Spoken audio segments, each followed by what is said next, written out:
push up in a Rari with Ferrari, and you know BT. Ask your crush, do you like me? Mental health check, talk to me. Somebody got you effed up, call and get it off your mind. Catch us in the A, turn us up while you in traffic slime. Welcome to the greatest show on earth. Yeah, this the baller alert. Yeah, this the baller alert. Yeah, this the baller alert. Welcome to the greatest show on earth. Yeah, this the baller alert. Yeah, this the baller alert. Yeah, this the baller alert. Broadcasting live from the Nagel Law Firm Studios. Welcome to the Baller Alert Show. I go by the name Ferrari Simmons. I go by the name, you know, BT. Cory Mo, Bun B in the building. Hey. What Yeah. up? It's a pleasure. It's a pleasure. What's up, guys? I'm good, Ferrari, man. What's going on? Man, I don't even know where to start, man. We really didn't prep because I was like, boy, I know everything about these guys. Right. I'm a fan first, you know what I'm saying? Been downloading the music, buying the music. I know you guys got a project out, Wayo Trill. Yes, sir. Bun B, Cory Mo. Cory Mo is my guy right here, you know what I'm saying? Really? So they came across my text thread, and I was like, hell yeah. Cory gonna talk too? Okay.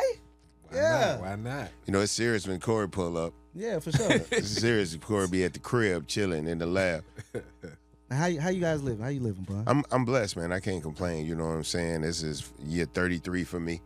And I'm literally hotter than I've ever been, in my opinion. You know what I'm saying? I'm having a really good year from an entrepreneur side with the burgers. The company is growing. We're about to open our third store in Houston. From the music side, it's just been amazing being brought in, you know, to modern times by these young artists. You know, narrated the Jack Boy's album. I'm on Bryson Tiller's album. I'm on Benny the Butcher's album. I'm a part of Dave East and Sean. Dave East's new single with Big Sean. I'm doing a hook on that, and man, now we got this album with Cory Mo. I'm here with you, good gentlemen. You know what I'm saying? Life is good. Yeah, you on fire right now. Yeah, no, I can't complain. I can't complain. It's good for me right now. Man, I'm kind of like in fan mode still. I had my first Atlanta experience. It was Ludacris's restaurant. What was it called? Was it Straits? What was it called? It was called Straits. And I sat right next to you. I was fanned out though. I kept saying, "Oh my God, it's Bun B. Oh my God, it's Bun B. It's Bun B." And you was like, "What's up, little nigga?" I was just like, "Oh, I'm moving to Atlanta. I'm moving to Atlanta." That was my spot, though. I grade. ain't gonna lie. They used to have them chicken lollipops and the garlic noodles over there. That was my spot. Oh, he remembered. Oh yeah, He because remembered. they ended up opening one in Houston because I was buying so much of it. They was like, we just opened one up for you for Houston. But no, man, it was a great restaurant, a really good menu, a top-notch chef, man. And I was sitting next to players like you, Ferrari. So now you know, and Cory, I'm gonna ask you the same question. Atlanta, Houston, we like cousins. no, absolutely. So is Trill Burger gonna come over? Yeah, no, we're coming. It might not be as fast as the city would want it, but we definitely got Atlanta on the radar. I'd be losing money. I'd be leaving a lot of money on the table if I don't come to this market. You know what I'm saying? Yeah, because I still haven't tried the burger. Well, no, we just got to get you down to Houston to try one, you know, and then you're gonna be acting like everybody else. Say, B, I need that in Atlanta. You gotta go and bring it to the ATL. Yeah, because once you have it, man, you know it's really hard to have a burger again. You know, if it's not that burger, you know what I'm saying. So we could bring you to Houston and get you one of them burgers, but then you spoil. Boy, got them tenders too now. Yeah, then we got them trail tenders as well. So you know, we scaling at a rate that we can handle. Cause we don't want to take in any money from anybody. We don't want to start franchising it. Yeah, out I was to about to say, I people. know everybody's trying to give you money right now. No, it is, but the brand is special to me, and it's just not time yet. You know what I'm saying? Like I can't just give you the keys to the kingdom just because you want them.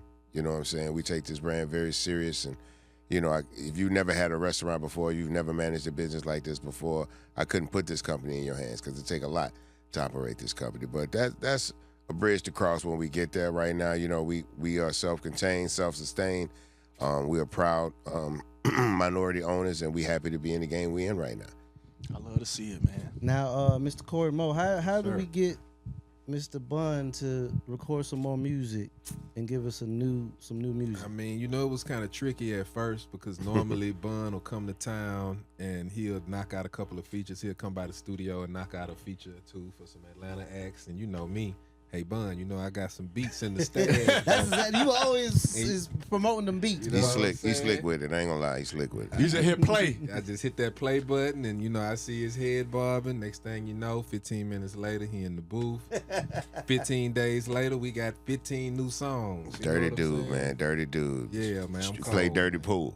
So it's 12 songs on here, all produced by you. Yes, sir. Yeah. I see one with you and Drummer Boy. Can't wait Yes, to sir. watch that one. Then I produced one with Ray, Drummer and I Boy. see Toomp on there. Got one with Toomp and one with Ray Murray. But the features, like BT said in the beginning of the show, who turns down Bun B? We got an 8-baller MJG, Jazzy Faye, There you go. Juicy J, Project Pat, Long Live Pimp C, got he on there.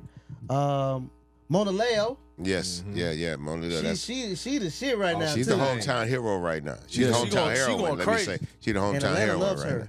And you know, we No, don't gotta love nobody. Everybody Right. love Mona Leo, man. She's talented. She's a sweet person, man. She deserves everything she getting right now. I can't wait to hear Zero and Chico Bean though. What the hell, Chico? Man. Is Chico Bean rapping or Yes, talking? Chico Bean is rapping on Chico this Bean song. rapping? You a damn Yeah. liar. Like I said, you know, Going Chico off. is somebody that has a lot of love for hip hop, and you always see him freestyling on the show, and he can recite almost any song This is true. you put This in is front true. of him. And I just knew he was waiting for somebody to call him and ask him. So You know who what I'm called saying? him? So You I and called him up. Cory. So I called him up, and we did a very interesting song. You know what I'm saying? So I think people What's it enjoy it. called? Niggas Ain't right. Yeah. Oh shit. Okay. Yeah, it's a perspective song. It's about a situation that we see all the time, but we see both perspectives of it. So it's very interesting.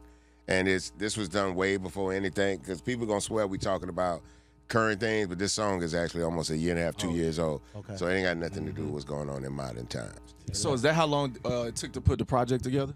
I mean, we've been working on this probably since mid 23, something like that. Damn. Because here's the thing, like you said, I'll come in and do something else, and then he'll convince me to do a record, and he'll put that And in he'll the stash stash. it. Yeah, Yeah, he'll and then, stash it. Smart man. Then I come Hey, back. smart I man. come back. Smart He'll man. tuck it. Then he'll be like, hey, we got we got 4 or 5 songs. Let's just do a couple more and make it a project. I'm like, you got that many records? I'll be forgetting, right? You're like, I already He will finished them too. forget. I'll be He like, will well, you forget. really got all them records? I said, well, all right, cool, man. We might as well just go on and do it. That's you smart as hell. Hey man, say man. Because he can't release them without me to get paid anyway. And I ain't got to go through all the trouble I think I got to go through to turn in a full album, because he got a half album already. So take a couple more days, knock out a couple more sessions. What LeBron Next thing say? you know.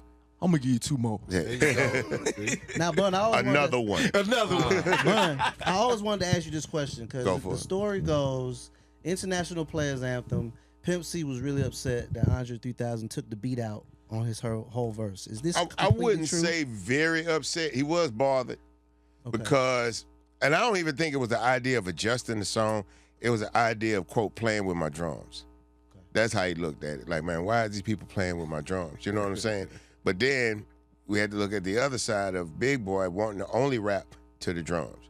So that kind of made us understand the dynamic a little bit better, how they approach music and how they look at things. So it ended up being a great record. Once we got the record done, it was no doubt we had a hit record on our hands. So that made him feel a little bit better. But he was more bothered. I wouldn't say mad. He was Okay. bothered. You know what I'm But saying? it was cool. He didn't understand the grand scheme, right? This was our first time really doing something like this in this way, because they weren't even really doing music at the time. Andre was more into acting, and they were separate when they got the record. So once we put it together, everybody realized what we had, and then it was like, well, let's just go with it. It was very easy to clear because technically UGK and Outkast were under the same distribution company and label. So the song And the was put video was together. just as fire as the song. Well, we had to convince Dre to do the video, because he was like, "I'll do the record, but I ain't doing no video right now." This was he wasn't recording music at all. He wasn't doing videos, but we got International Players Anthem. so we got with Brian Barber, and I said, "Brian, can you convince him? How can we convince him to do this video?" He was like, "Let him do what he want to do. Give him full creative control." So we did, and he put together this So video. the church was his idea. That was all his idea. Oh, and the choir with T-Pain and all them in there. Absolutely. There was a lot of cameos in that damn video. But here's the thing: like the cameos came because it was BET Award weekend. People was found smart. out we Oh, was that's doing a layup. video, Yeah, that's and they smart. just pulled up. Everybody Like showed up. he's like, "Hey, y'all shooting a video? I'm gonna pull up." And then he pulled up, and next thing you know, he got on the choir robe. He in the choir stand. And then David Brown was like, "Y'all shooting a video?" And then he pulled up, and he already had a suit on which I don't know why, but he already had a. I don't know why, but he already had a suit on, which was perfect because I had one on too. You know what I'm saying? So I was like, just jump in the car, shit, jump, and the rest is history, man. Like it really just all organically came together like that. It was crazy. Now you've been 30 years in the games. What's some of your favorite moments about just this whole journey? That's a great question, man. Like, the first time you get played on the radio is a big deal. Maybe then more than now, you know what I'm saying? But like riding around your hometown and hearing your record on the radio was a big deal. Going to New York, signing the record deal was a big deal. I would have to say closing Summer Jam, being from the South, closing Summer Jam, being one of the first people from the South to like go to the Tunnel nightclub in New York. I was at the Source Awards that night when they was booing Andre and everybody, you know what I'm saying? It was very hard to see like the hate in the room, but it was a general hate in the room because there was a lot of death row bad boy conflict, you know what I'm saying, in that room. So energy was already off. Yeah, the energy was just off, you know what I'm saying? But, I ain't gonna lie, man, that Summer Jam was a big deal. That was a big deal for us, having the last record in MetLife Stadium, you know what I'm saying, with 60-something thousand people in there checking you out, being nominated for a Grammy, all of that, those things are cool. Cory won a Grammy, so he be stunting on me. He won a Grammy with Killer Mike, so he be Now, stunting. what was the song you won the Grammy for? Shout out to Killer Mike, but the name of the song is called Down by Law, the first song on Killer Mike's album with CeeLo. Say less. Yeah. I knew that. I just wanted you to say it. Oh, okay. Much Oh, love, trust me, you don't have no problem saying it. He actually enjoys. So you was at the awards when they had him up? I was in the vicinity. Yes, but yeah, that was a crazy moment, man. I was just so happy. I honestly didn't even know that we won because for some reason the Grammys announced the winners a few hours before the actual thing. If you're not televised. Yeah, so I just got a random call, people saying congratulations. I'm like, man, what are you talking about? See, it's two Grammy ceremonies. A lot of people don't know. There's one before the televised ceremony that's like 4 or 5 hours long. And that does all of the categories that don't get televised. Gotcha. So if you're nominated for something that's not part of the TV presentation, before 7 o'clock, very early, like that you either won or lost. So some people walk into the ceremony already having 2 Grammys tucked. Oh, man. Yeah. I would walk in lit. You know what I'm saying? Now, give me one early. I ain't got a trip during the show. Just give me one early. Give me one early, so I already know I won. Like, I hope y'all win. I hope y'all others win something. Absolutely. Exactly. Now, Bun, I wanted to ask you, you came at a pivotal moment for the South. I was growing up in Florida, going back and forth to Atlanta, and I was just so happy to hear rappers from the South, 8-Ball, MJG, the Hot Boys, Master P and No Limit, right, UGK. I identified with y'all music, and you guys were so unified. Now, it's unified, but it's a little cliquish now. I don't know if you've been seeing that. I mean, I can understand it. Different people gravitate to different people. See that?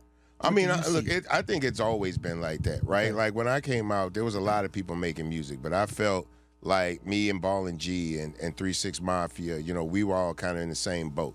You know what I'm saying? We were going down that road that Luke Skywalker and the Ghetto Boys and different people had kind of went down before, trying to knock down doors and create more opportunities. You know what I'm saying?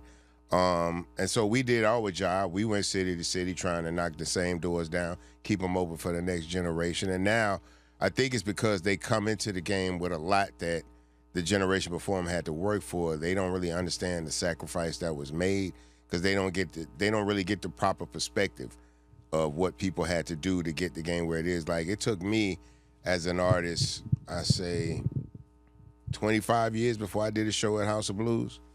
You know what I'm saying? Whereas when you come in the game now, you start at the House of Blues. That's like your first promo tour. You know what I'm saying? And people think that's just what the game is, but the game hasn't always been that. I don't knock it, you know what I'm saying? Because the whole point of doing it was for the next generation to get paid. Sure. And they're getting paid, you know what I'm saying? So that's fine with me. Because of y'all, though. No, I mean, look, I'll be honest. Look, if the people like it, then they should be getting paid, right? They got fans, and everybody's like, man, I don't understand this music. You ain't supposed to understand. It's not for you. It's for the kids. Let it shit go. Go home. You know what I'm saying? For sure. You can play you can play the music you like in your backyard while you barbecuing on the weekend and have your fun with your kids and grandkids and all of that. But let these youngsters have their fun. Let them have their time. We was outside. Our mama looked at us crazy. We was listening to NWA and shit like that. You know what I'm saying? So let these youngsters have their fun. It's their culture now. It's not our culture now, you know? So I'm glad that they getting paid for it. Like they getting real bread. You getting paid online? Absolutely. streaming, You know, it used to be you socials? sell 12 albums in one place, 12 songs on one album at one place. Now you can sell one song on 12 streaming platforms and monetize on that. You don't even need an album nowadays. You can make one good record, do a remix to it, stream it out everywhere, and end up on a TV commercial, on a movie trailer, you know, going in the commercial on the football games and shit like that, end up on Madden, NBA 2K. Like, you ain't got to do all the shit that we had to do, and we can't be mad about that. That's the game that we brought to them. We brought the game as far as we could, and then they took it from there, and they getting caked up. I salute them. Now, what's some advice that you would give artists when they do get that first check? Because now you're an entrepreneur, you're making passive income. Right. So what was some advice you would give some new artists? You really need to plan before you have the money. That's the thing. Like, you can't get money and then figure out how to be responsible with it. It doesn't work like that. You got to know how to be responsible with money and then get it. Because if you don't know how to manage $500, you get a check for $500,000, you definitely ain't going to know what to do with it. You know what I'm saying? I was young. I was ignorant. I didn't know what to do with the first check. I did because I didn't have a plan. I had the check, and I was like, damn, what am I supposed to do with this money? First thing, I went to the club. Let's buy some champagne. Like, people weren't even buying champagne like that in 92. Like, but I was just trying to do something that I saw niggas do with money. You know what I'm saying? Now, when I go for it and I look at things, I got to think about what is the cash investment, what is the sweat equity investment in these things, you know what I'm saying? And what am I actually really getting out of it? Residually, I mean, there's the upfront money, but then there's also the back end and the mailbox money. That's the way I look at things now. I didn't always look at things like that. So I always tell youngsters, if you're making music and you can see you got some motion, have a plan. Somebody with you got to have a plan. Otherwise, the jeweler gonna get your money. The car dealer gonna get your money. You know what I'm saying? And you still got to go back to work and grind all over again. Them back ends you getting right now, they may not always be them back ends. You know what I'm saying? So be smart about how you spend your bread. I ain't saying you don't deserve a chain and a car and all of that, but you may not deserve the most expensive chain and the most expensive car. You know what I'm saying? Just enough so you look the part and then keep it moving. I like that. Well, it's time for my favorite part of the show. It's time for You Got Me Effed Up. Oh, we cuss. Oh, we Call cuss. alert. It's time for You Got Me Fucked Up. I What's like the things that. that get on y'all damn nerves? Cory Mo. No, I'm just, Damn. Hey, that was a quick response. I'm sorry. 'cause he- I'm What's sorry. something What's something mine. that triggers you, Cory Mo? Artists that come in the studio acting like they ready to work and they don't know what they want to do. What's something that triggers you, Mr. Bun B? Being late. Being late. You was on time too. I'm always on time. Oh, I'm talking about. I try to get there before you. You know what I'm saying? I want to be there when the people I'm supposed to be pull up. Well, we already was here waiting on you. Yeah, I give you that. I give you that. But no, man, I think, you know, if I'm wasting my time, I'm probably gonna waste your time. If I'm not serious about my time, I'm probably not gonna be serious about your time. And I don't like wasting people's time because I don't like my time being wasted. I could have been somewhere laying down, sitting in my drawers on the sofa, watching TV, but I've been in this parking lot waiting for you for 20 minutes. Like, I don't like moving like that. You know what I'm saying? I'm just messing with him because he was late early. for sure. Well, let's switch it up one time for Keisha, the Faith Project. Keisha, That's what's up? Sponsored segment is called the Mental Health Check-In. How does Bun B keep his mental health strong?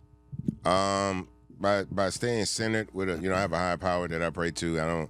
I don't say that for everybody because sometimes those things aren't for everybody. Sometimes organized religion doesn't bring the best out of people depending on the way that they practice it or the way that it's been practiced upon them. So I just say whatever it is that makes you want to be a better person in this world, that makes you want to contribute to society, lean into that, give that some time, and just make sure that you're being seen and heard. These things are very important. These things will typically trigger somebody and bring out emotions that will probably not work in the moment. You know what I'm saying? So you end up whooping somebody's ass for something that somebody else did.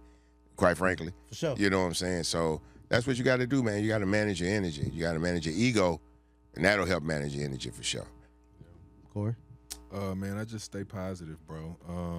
Wake up thinking good thoughts, go to bed thinking good thoughts, no matter what happened previously. I don't let other people's energy mess with mine. You know, even if they talking noise like him. I try to throw him off all the time. I try to, you know.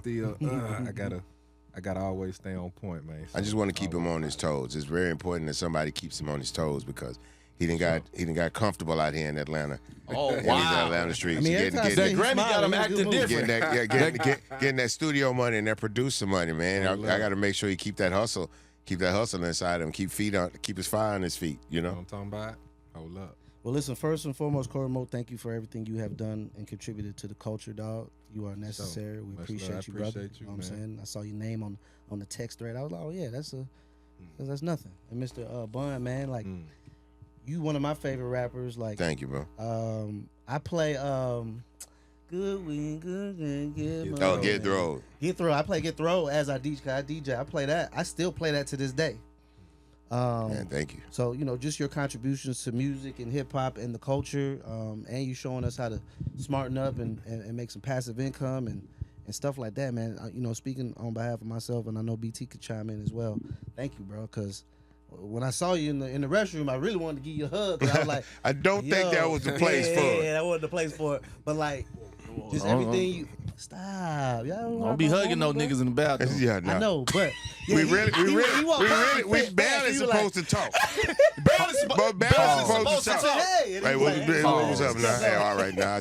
You know what I'm saying? And then, but listen, man, thank you, get that man. stall. Thank you for all you nah, have done thank for you for hip-hop. thank you, BT, Especially man, the for having the us. South, brother. Because again, growing up in the South, I couldn't identify with West Coast music. I couldn't identify with East Coast music.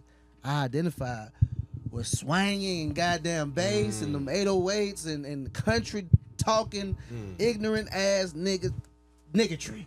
And that's the thing, And like I appreciate that shit. look, the That's way just some who of I us was. This nigga so grew ghetto. up on East Coast and West Coast music, and we took things from them. I was a big fan of NWA, I appreciate it. but I was even a bigger fan of the Ghetto Boys. I was a bigger fan of Luke Skywalker because they looked like us. They definitely talk like us. Like That was it though. seeing Willie D gave us all the confidence in the world Sure. to be ourselves, not just to be rappers and achieve fame and success and all of that, but to be yourself. Sure. We don't have to sound like them. We can be us. You know what I'm saying? They definitely gave us the confidence for that. you for that. And that's what Pimp wanted to do, was be his natural country ass self and be confident in that so that other young boys could come up feeling like, man, I can be whoever I want to be in this game. I wish a nigga would tell me I couldn't. Thank you. Yeah, and thank you for bringing those burgers, man, because you putting a lot of smiles on people's face. Anytime I see them damn burgers, everybody's just happy to try one. Like, The next time I see you, BT, I want you to be. Bro, we're gonna I come want to you to Houston, have though. a burger. I want that to love to. happen. We're gonna come to Houston. Y'all come and see it. Y'all come I to, love Houston, y'all come too. bring the Ball Alert show to the store. No, to the let's- store. we're gonna- let's Bring go. it to the store. Hey, that's done. let's go. Corey, I'm texting your phone. Let's Come on. go. Matter of fact, Put us on a group text. about Let's do it. Okay. March. Let's do it March. Cause Corey might shortstop you on them burgers. I ain't gonna lie. Yeah, he man, gonna I want need to. mine He gonna first. eat his burgers for sure. So Oh, man. We're gonna make Don't it be happen. gatekeeping. That's Don't why- be that's why I gatekeeping when we say come to group- Houston. Put us on the group text. Corey, Okay. Corey, You know what I'm do it. saying? And I'll make sure the group chat get fed. I need Let's some of them go. tenders though. I need them That's tenders, man. Hold on. Done. And let- Don't hate on them for the burgers, and I'm gonna make sure you get your tenders. That's the art of negotiation. Yeah. You know what I'm saying? On by it. Teamwork. Well, listen. Let me make sure I get my thoughts together. You feel me?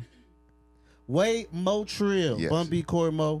When's the release date? It's already out. November 7th. November 7th. Yes. We appreciate y'all. Thank you, and we'll see y'all later. Thank you. Thank Ball Alert for having us, baby. It's going. Y'all heard he said it on camera, them burgers. They're on the way. We're coming. Next time we're gonna- coming to Houston. We're gonna swap them out. Say last. Ball alert. Peace. Yeah.